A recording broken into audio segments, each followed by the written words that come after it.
Good evening, Prasadam. These are the top stories for today.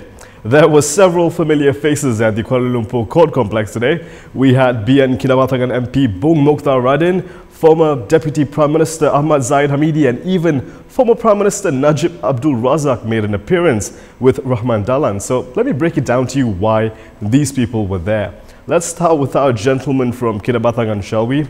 At the Kuala Lumpur Sessions Court, Bung Moktar Radin claimed trial to 3 corruption charges totaling 2.8 million ringgit. He was charged for receiving the money in his capacity as Falkra non-executive chairperson in June 2015. Bung was slapped with 3 charges under Section 17A of the MACC Act. He faces a maximum jail sentence of 20 years if found guilty.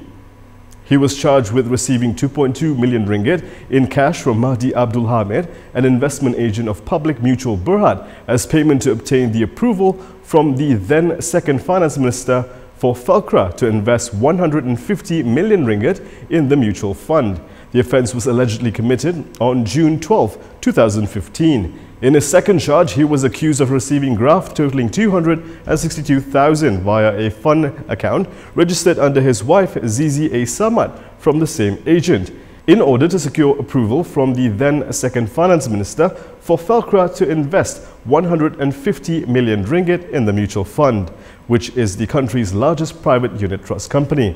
The offence was allegedly committed a week after the first offence.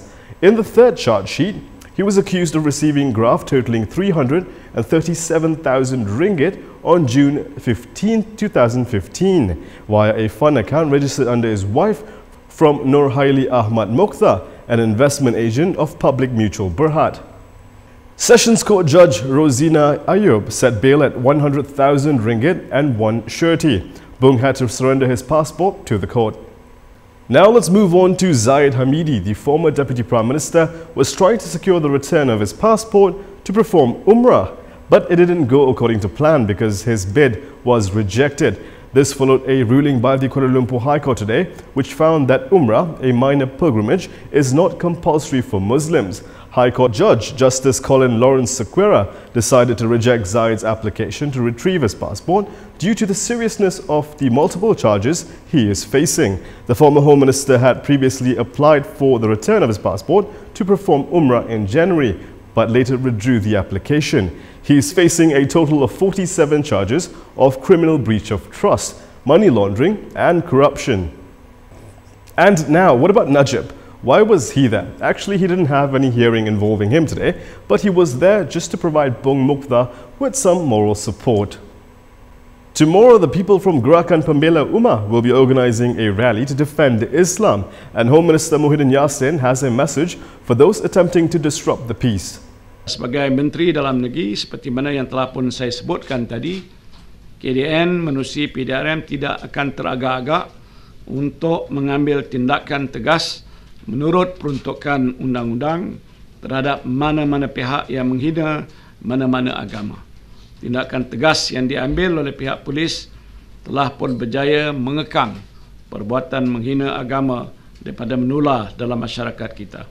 Muhyiddin also rubbish claims that Islam is under threat in Malaysia under the rule of Pakatan Harapan. Selain itu, kedudukan agama Islam sebagai agama persekutuan juga telah termaktub di dalam perlembagaan yang tidak akan diubah. Jadi dakwaan bahawa kedudukan dan kesucian agama Islam terancam di bawah pentadbiran Pakatan Harapan adalah tidak benar sama sekali. Sebagai sebuah negara yang berbilang kaum dan agama, saya ingin mengambil kesempatan untuk menasihatkan rakyat Malaysia supaya sentiasa memelihara keharmonian kaum dan agama di negara kita. Election watchdog Bersih has slammed Finance Minister Lim Guan Eng for promising to solve parking woes in Sandakan only if the Pakatan Harapan candidate won the upcoming by-election. It drew parallels between the DAP politician's statement with previous controversial election promises by former Prime Minister Najib Abdul Razak. However, the DAP leader maintains that he is merely a target of lies and personal attacks launched by their political opponents. Kadang-kadang ingat pula macam saya yang bertanding dekat Sandakan tu. saya bukan calon dekat sana kan. Macam saya bertanding dekat sana kan. Semua dah cakap tentang Bing Mat Ling, hantam sama saya. Tapi kalau hantam saya setengah apa yang saya cakap, saya terima. Tapi saya tak cakap dia boleh hantam sama saya.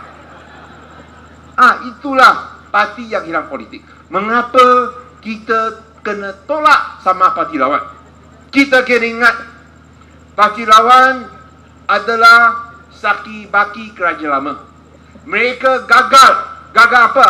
Satu, mereka gagal untuk menentang rasuah di peringkat kerajaan negeri Sabah dan kerajaan persekutuan. Betul tak? The clash between Prime Minister Dr. Mahathir Mohamad and the Johor Crown Prince Tunku Ismail Sultan Ibrahim may be viewed by some people as an erosion in the ties between the Pakatan Harapan government and the Malay royalty. However, Home Minister Muhyiddin Yassin said both Putrajaya and the Sultans maintain a good relationship.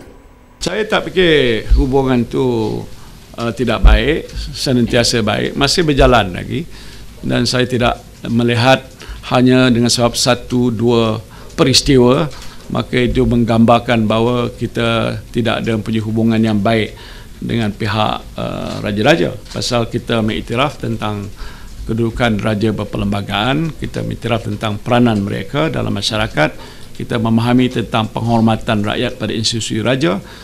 And that is all from me today. For more stories, go to KiniTV.com. Please leave a comment, hit like and subscribe. I'm Prasad. Thanks for watching. Have a good weekend. Bye-bye.